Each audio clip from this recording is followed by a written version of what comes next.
온 우주의 왕이신 예수의 탄생이 크리스마스입니다. 내년에 미국의 이너그레이션 서비스가 있습니다. 즉 대통령 취임식이 있습니다. 그것이 내년 1월 20일입니다. 신문 기사를 보니까 그것을 웅장하고 멋있게 하기 위해서 유명한 가수들을 초청하고 또 많은 다른 나라의 정상들을 다 불러서 이 미국의 힘을 아마 보여주는 그런 시간들을 가지려고 하는 그런 기사들이 적혀 있습니다. 예, 미국의 대통령 힘이 분명히 있습니다. 어떻게 보면 전 세계의 대통령이라고 해도 과언이 아닙니다. 그러나 아무리 미국이 그리고 미국의 대통령의 힘이 있다고 한들 우리 주 예수 그리스도의 능력과는 비교할 수 없을 겁니다. 그 능력의 왕이, 온 우주의 왕인 예수가 탄생하는 날, 그런데 그날은 세상은 그런 날이 되어지면 큰 잔치가 벌어집니다. 세상에 알리고자 원합니다. 그런데 그의 시작은 그렇지가 않았습니다. 세상이 생각했던 것과는 완전히 다른 모습으로 그의 탄생은 시작되었습니다. 오늘 누가복음 말씀을 보니까요, 우리 10절에 이런 말씀이 적혀 있습니다. 온 백성에게 미칠 큰 기쁨의 좋은 소식을, 온 백성에게, 온 세상에 미칠 기쁨의 좋은 소식, 즉 복음입니다. 그 복음의 시작을 지금 누가복음은 선포하고 알리고 있는 겁니다. 그런데 그 복음, 그 좋은 소식의 시작이 세상이 생각하는 것과 굉장히 다른 모습 가운데 시작이 되었다는 겁니다. 누가복음 2장 1절에서 5절 말씀을 보면 이런 말씀이 적혀 있습니다. 제가 봉독하겠습니다. 그때 가이사 아구스도가 영을 내려 천하로 다 호적하라 하였으니 이 호적은 구레뇨가 수리아 총독이 되었을 때 처음 한 것이라. 모든 사람이 호적하러 각각 고향으로 돌아가매 요셉도 다윗의 집 족속이므로 갈릴리 나사렛 동네에서 유대를 향하여 베들레헴이라 하는 다윗의 동네로 그 약혼한 마리아와 함께 호적하러 올라가니 마리아가 이미 잉태하였더라. 가이사 아구스도가 로마의 황제가 되자 자신이 다스리는 나라의 백성들이 얼마나 되어지고 어느 지역의 사람들이 많은지를 알기 위해서 호적 조사를 시작합니다. 즉 어떻게 되냐면 자기가 태어난 조상의 고향으로 가서 그곳에서 내가 그곳의 사람이라는 것을 그곳에 등록해야 되는 겁니다. 나사렛에 살고 있었던 갈릴리 지역이라는 이스라엘의 북쪽에 살고 있었던 요셉의 가족도 그 명령에 따라서 베들레헴 고향으로 내려왔어야 됩니다. 수많은 사람들이 이동을 하게 되면 불편합니다. 이런 크리스마스 시즌에 여행을 가면 특히 비행기를 타거나 이렇게 움직이면 참 복잡하고 힘듭니다. 한국은 그것이 더 확실합니다. 추석이나 설날 고향으로 내려가려고 하면 다들 그럽니다. 아예 포기를 한다, 난리다 할 정도로 많은 사람들이 한꺼번에 이동을 하게 되면 여러 가지로 불편한 부분이 많습니다.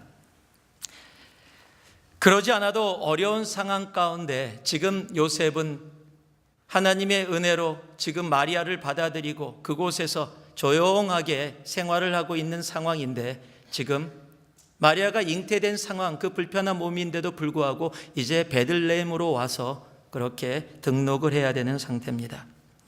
여러분, 좋은 소식, 즉 복음은 그렇게 편안한 방편대로의 상황 가운데서 시작된 것이 아니라는 겁니다. 굉장히 불편하고 힘든 상황 가운데 복음은 우리에게 왔습니다. 지금도 복음은 그래서 편안함 가운데 있지 않습니다. 여러분, 좋은 소식 복음은 세상의 편안함을 추구하지 않습니다.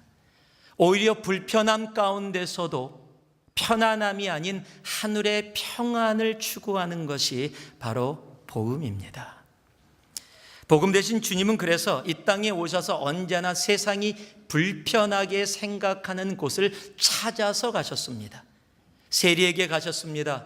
장녀에게 가셨습니다. 나병 환자에게 가셨습니다. 세상이 죄인들이라고 손가락질하는 사람들에게 주님은 먼저 찾아갔다라는 사실입니다. 우리가 잘 아는 마태복음 9장 13절 말씀을 보면 이런 말씀이 적혀 있습니다. 너희는 가서 내가 긍휼을 원하고 제사를 원하지 아니하노라 하신 뜻이 무엇인지 배우라.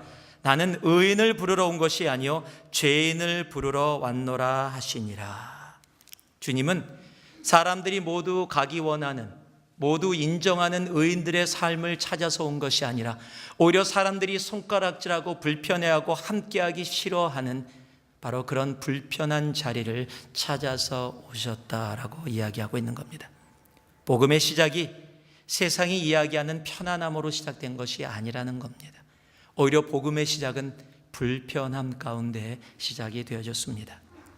그래서 예수라는 복음을 받아들인 우리들도 복음의 시작이 불편함 가운데 시작되었고 주님이 이 땅에 오셔서도 세상의 불편함을 향해서 나아가셨다면 우리도 복음을 알고 있는 그 좋은 소식을 갖고 있는 우리도 편안함이 아니라 불편함을 향해서 나아가야 합니다. 그 불편함 가운데 하나님이 허락하시는 편함이 아니라 평안을 찾을 수 있는 바로 우리가 되어져야 합니다. 제가 1987년도에 단기 선교를 처음으로 갔습니다. 당시만 해도 해외 단기 선교라는 것이 아직 그렇게 자리 잡혀 있지 않을 때입니다. 한 27명의 대학생들이 한 달 반 동안 일본을 시작으로 해서 대만, 필리핀, 홍콩, 중국 그리고 한국에 이르기까지 그렇게 선교를 가게 됐습니다. 그런데 필리핀에 저희들이 방문하는 곳이 가난한 곳입니다. 특히 쓰레기 더미가 쌓여 있는 곳에서 생활을 하고 있는 어린아이들과 그곳에 있는 분들을 위해서 저희들이 옷 같은 것 또 여러 가지를 모집했습니다. 그래서 그것을 그곳에 갖다 주기로 약속을 했습니다. 27명의 형제자매들이 함께 가는데 그래서 각 사람이 2개의 가방을 가져갈 수 있어서 이민 가방을 다 준비했습니다. 이민 가방 2개, 무게가 최대 한도까지 해서 그 당시만 해도 특히 대한항공이나 항공사를 아시는, 아시아나항공사를 아는 분들이 있으면 조금 넘어도 봐줘요. 지금은 안 봐주시더라고요. 조금 넘어도 봐줘서 조금 오버돼도 괜찮게 이민 가방을 꽉꽉 채워서 우리 옷들은 백팩 같은 데다 집어넣고 이민 가방에 조금 자리 만들어서 집어넣고 나머지는 전부 다 구호품입니다. 27명이 2개씩을 이민 가방을 꽉꽉 채웠으니까 54개의 이민 가방입니다. 27명이 가는데 문제가 하나 있는데 그 문제가 뭐냐면 형제가 7명이라는 사실이에요. 자매가 20명입니다. 일본을 가지고 갔습니다. 그 짐 갖고 가느라고 정말 힘들었습니다. 그리고 나서 이제 필리핀을 가기 위해서 대만을 갔는데 대만에서 공항에 도착해서 이미 지친 상태예요. 그 짐 막 계속 자매들은 가만히 서 있고 형제들은 무진장 노력을 하고 그래서 대만을 딱 도착해서 짐을 다 꺼내 갖고서 이제 오시는 분들 선교사님하고 만나서 짐을 실어서 뭐 공항에다 놔둘 수가 없는 상황이니까 실었다가 또 필리핀까지 가야 되는 상황인데 공항을 나가더니 자매들이 나가다가 어머 그러더니 다 들어오는 거예요. 너무 더운 거예요. 이 에어컨이 나오는 공항에 있다가 공항 밖에 문이 열리면서 밖으로 나아갔더니 완전히 한증막인 거예요. 당시가 굉장히 더웠고 습기까지 굉장히 많아서 정말로 숨이 턱턱 막히는 그런 곳이었습니다. 그러니까 자매들이 나가다가 다시 다 들어오는 거예요. 그런 성사님이 오셨어요. 짐차를 가지고. 형제들은 짐을 실으라고 나가서 그냥 그 짐을 다 그 54개의 그 이민 가방을 다 지금 트럭에다 실는 겁니다. 막 가만히 있어도 땀이 나는데 움직였더니 완전히 범벅이 됐어요. 그냥 땀으로 범벅이 되어졌습니다. 자매들은 공항 안에서 막 얘기하면서 힘들겠다 형제들 그러면서 그 안에 이렇게 에어컨 나오는 데서 있습니다. 그리고 짐을 다 실었는데 차를 너무 조금 갖고 오셨어요. 어쩔 수 없이 자매들은 에어컨이 나오는 버스에 다 탔습니다. 형제들은 택시를 불렀습니다. 그런데 그 당시에 대만 택시가 정말로 너무너무 망가진 택시인데 에어컨도 안 나올 뿐더러 뒤에 자리가 다 이 쿠션이 없어져 갖고 뒤에가 이 철판이 보여요. 거기에 4명이 끼어서 앉았습니다. 제가 중간에 앉게 됐는데 중간에 앉고 짐이 다 트럭에 안 실려서 이민 가방을 저 위에다 하나 얹었어요. 그리고 2시간을 이동해 가는데 저는 그날 제 히프 사라지는 줄 알았습니다. 뜨겁고 튕기고 막 난리가 나서 막 그러고서 저희들이 대만을 마치고 필리핀을 거쳐서 그거 다 논 다음에 이제 태국을 도착했어요. 태국에 도착을 했는데 한번 모여서 회의를 하는데 형제들이 불만이 여기까지 찼어요. 거기까지 짐이 없어졌음에도 불구하고 자매들은 나 자매야, 이런 모습으로 계속해서 거기까지 왔기 때문에 특히 한 형제가 좀 흥분을 했어요. 목사님하고 리더십하고 같이 모여서 같이 얘기했는데 울면서 그래요. 남자는 사람도 아닙니까? 여자들은 전부 다 그러고 우리들이 짐꾼으로 여기 왔습니까? 막 울면서 막 그냥 진짜로 막 한을 형제들이 다 동의했어요. 그 형제가 나서서 그랬지만 근데 그 형제가 나중에 목사가 됐거든요. 저 아닙니다. 저 아니에요. 그런데 정말 동의를 했어요. 너무너무 힘들었었거든요. 그런데 나중에 시간이 지나면서 보니까 우리가 선교라는 이름으로 그것을 방문하고 있었어요. 잠시 짧은 시간 동안 선교라는 이름으로 그냥 짐 조금 우리가 있던 헌옷들 모아서 갖다 주는 것뿐이었어요. 날씨가 좀 더워서 조금 땀을 흘렸고 조금 불편했는데 조금 편한 사람, 불편한 사람, 나는 불편의 자리에 있고 자매들은 편한 자리에 있다는 그 사실 하나 때문에 선교라는 이름을 가지고 나아갔음에도 불구하고 우리 안에는 불평과 불만이 찼던 거예요. 얼마나 부끄러웠는지 모릅니다. 우리 주님은 하늘 보좌를 다 버리시고 이 땅에 십자가 갈보리 산 위에 그 십자가라는 불편함을 자진해서 감당하시고 우리를 위해 생명을 내어주셨는데 그 예수를 전한다는 선교에서조차도 너는 편한 자리에 있니? 나는 불편한 자리에 있는데 비교하며 나의 불편함 때문에 불평과 불만을 나타내는 우리들의 모습을 보면서 우리들이 얼마나 나약하고 부족한 존재인지를 다시 한번 생각할 수 있었습니다. 우리 주님은 편한 자리 찾아서 오지 않으셨습니다. 그 복음의 시작은 불편함 가운데 시작이 되어졌습니다. 많은 사람들이 예수를 만나면 나아져야 된다고 생각합니다. 더 세상이 얘기하는 좋음의 자리로 올라가야 된다고 생각합니다. 아닙니다. 예수를 만나면 달라지는 겁니다.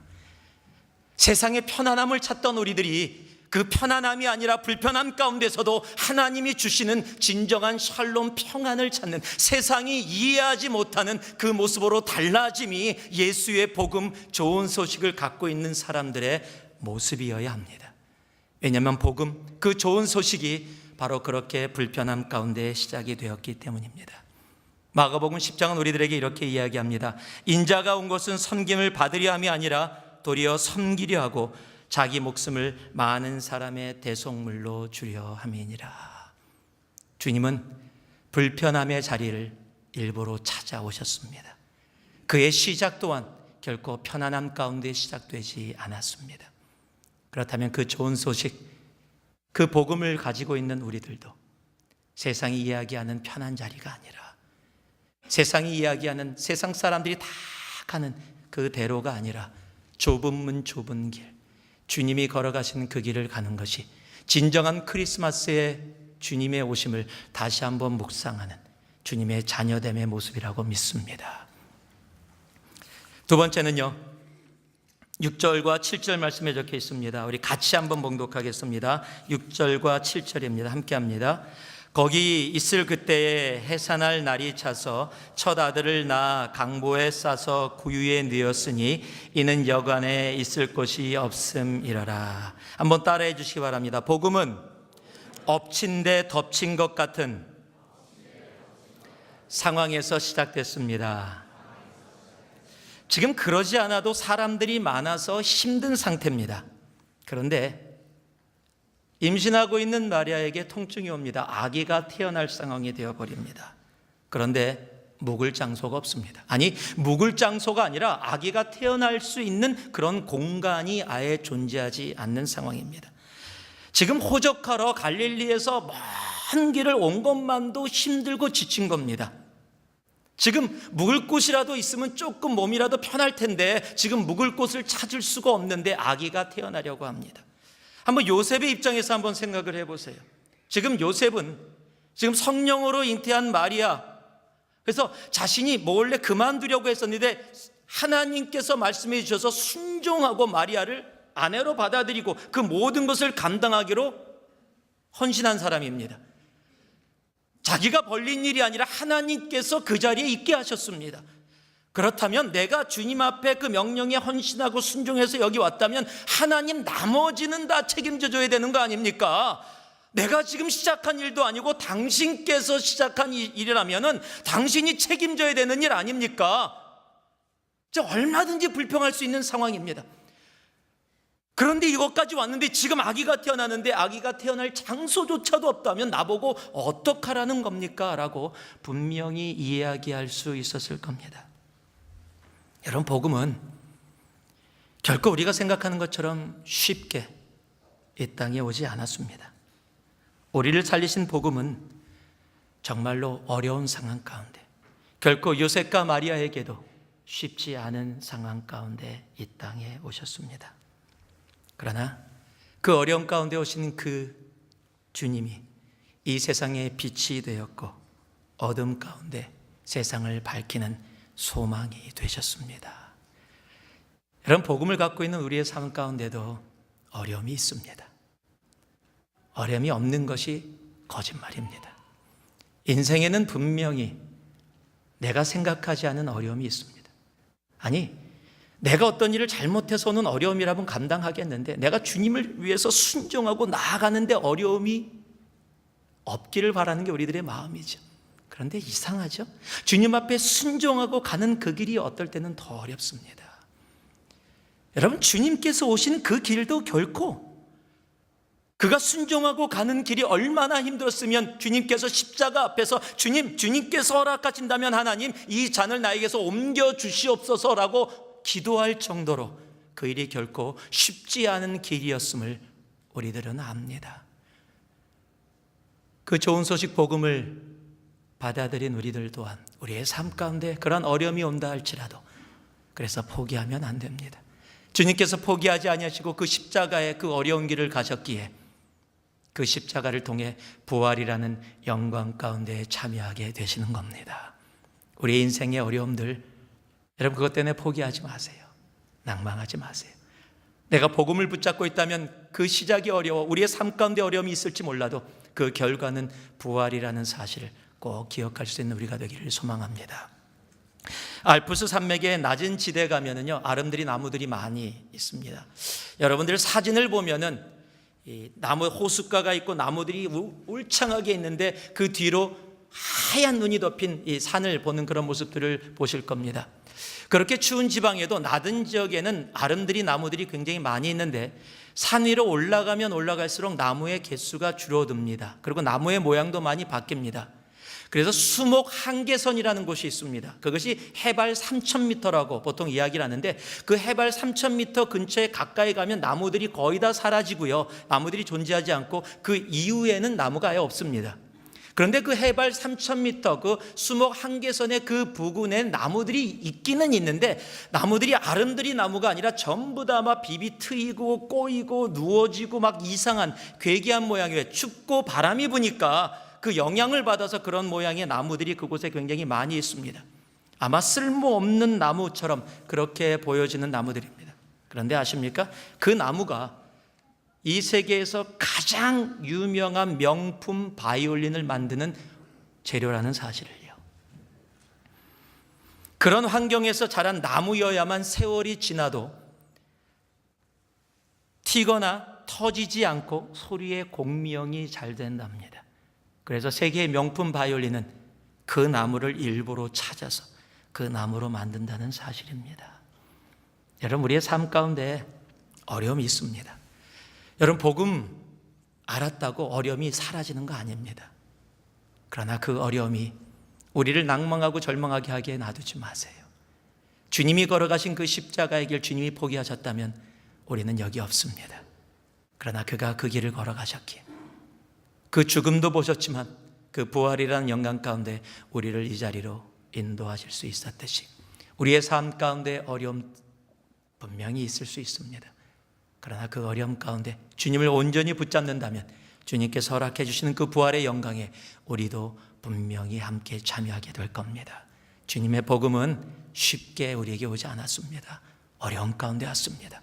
그렇다면 우리의 삶의 어려움도 기쁨으로 감당할 수 있는 우리 모두가 되기를 다시 한번 주님의 이름으로 축복합니다. 마지막으로요, 우리 8절에서 10절 말씀 우리 같이 한번 봉독하겠습니다. 함께 합니다. 시작.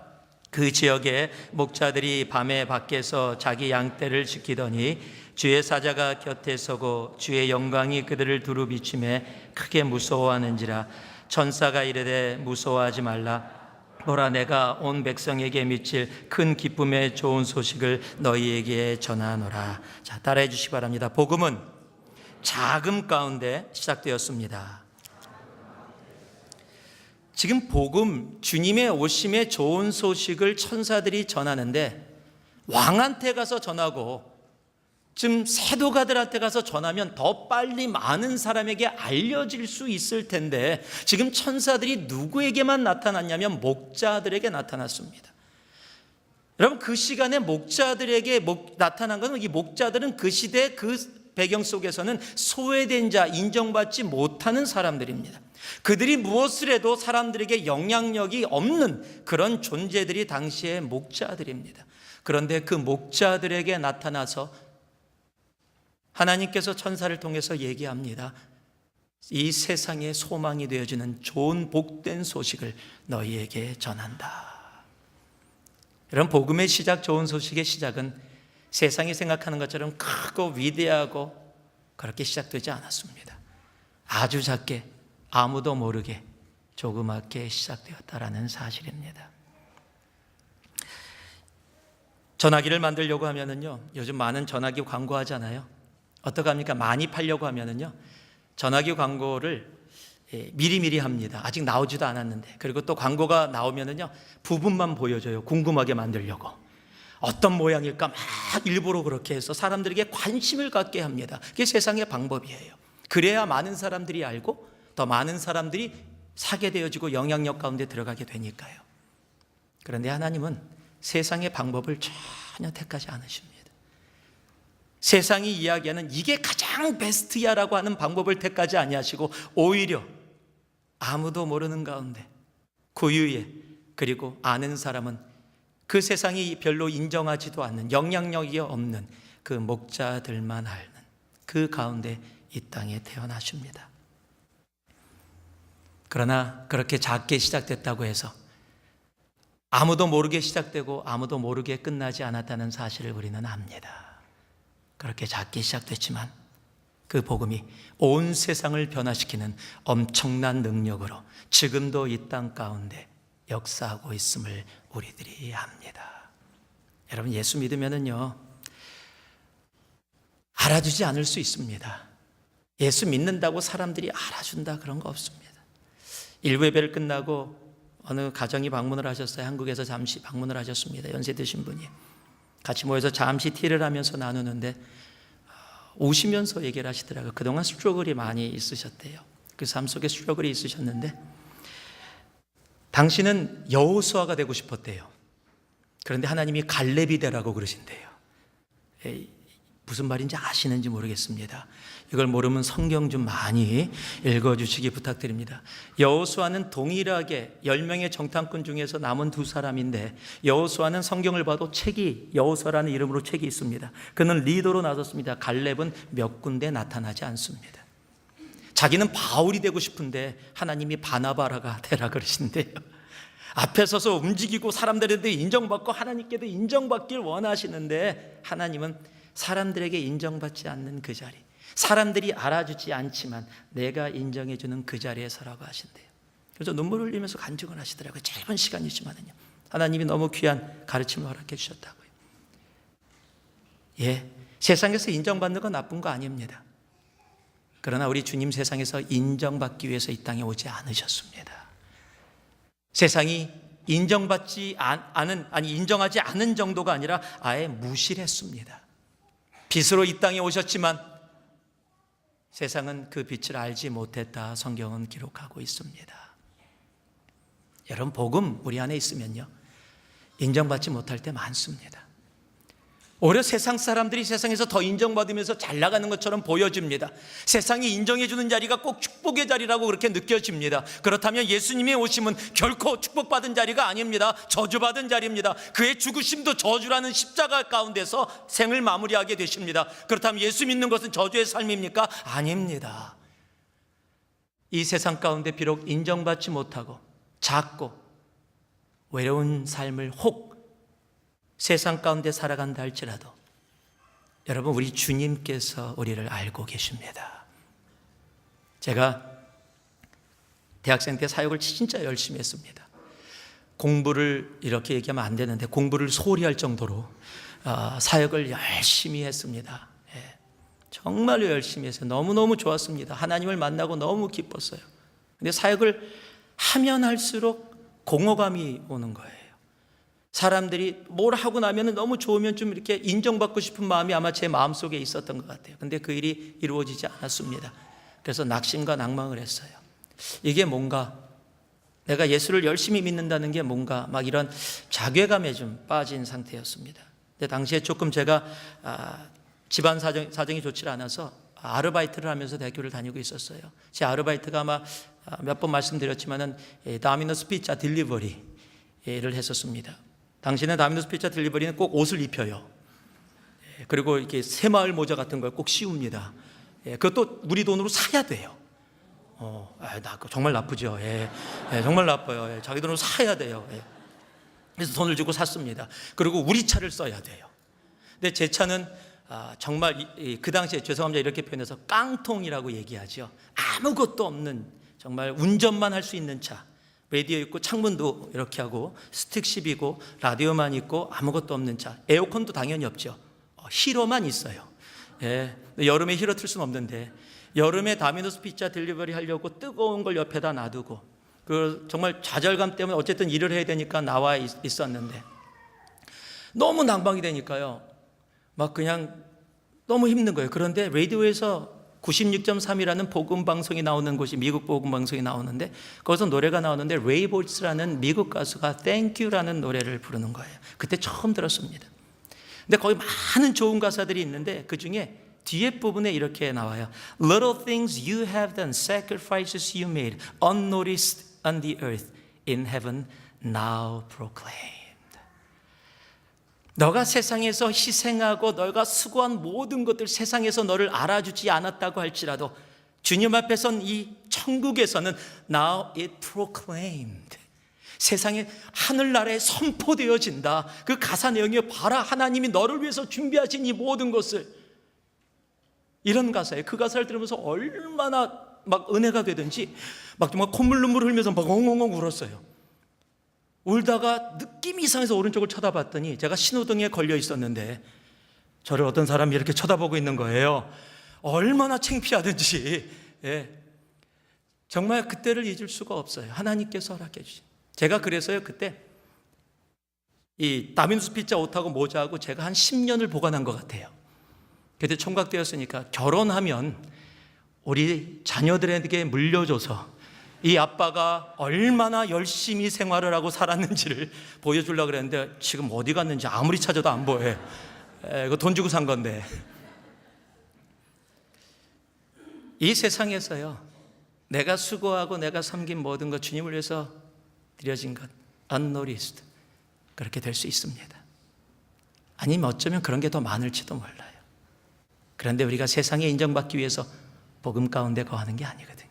우리 주님이 세상의 인정을 위해서 이 땅에 오신 것이 아니거든요. 우리 주님은 단 하나님 한 분만을 바라보며, 그러기에 우리의 삶도 천국에서 하나님께서 우리에게 허락해 주실 그 하나님의 인정하심을 바라보며 이 세상에서 부족하고 외롭고 소외받고 작다 할지라도 그 복음 가운데 나아갈 수 있는 삶이 되어야 합니다. 여러분, 그것이 진정한 크리스마스의 의미입니다. 로마교회 사도 바울이 편지를 보내면서 이렇게 선포합니다. 1장 16절에 보면 내가 복음을 부끄러워하지 아니하노니. 정말 복음을 자랑스럽게 담대히 외칠 수 있는 우리가 되기를 소망합니다. 크리스마스 가족들과 좋은 시간 되실 겁니다. 선물을 나누며 기쁨으로 이미 나누고 계심을 믿습니다. 그러나 우리가 그렇게 나눌 수 있고 기뻐할 수 있는 이 중심에 복음의 시작 예수 그리스도의 오심이 있었다는 걸 기억할 수 있길 원합니다. 그리고 그 오심이 찬란하고 화려한 가운데 온 것이 아니라, 세상이 얘기하는 편안함으로 온 것이 아니라 불편함 가운데 이 땅에 오셨다는 것을 기억할 수 있길 원합니다. 그리고 쉬운 일로 오신 것이 아니라 어려움 가운데 이 땅에 오셨고요. 그리고 세상이 알아주는 인정으로 온 것이 아니라 세상이 알아주지 않는 자금 가운데 이 땅에 오셨다는 것을 기억하며, 그러나 그 복음 때문에 이 세상이 구원받게 됨을 우리들이 알기에 그 복음을 담대히 외치며 하나님이 허락하시는 2017년 한 해도 다시 한번 주님의 생일을 기뻐하는 날까지 그 복음을 들고 믿음으로 담대히 달려갈 수 있는 진정한 크리스마스의 의미를 가슴에 새길 수 있는 우리 모두 되기를 주님의 이름으로 축복합니다. 기도하겠습니다. 사랑의 아버지 하나님, 감사드립니다. 오늘 주님 앞에 나와 크리스마스 날 아버지 성탄의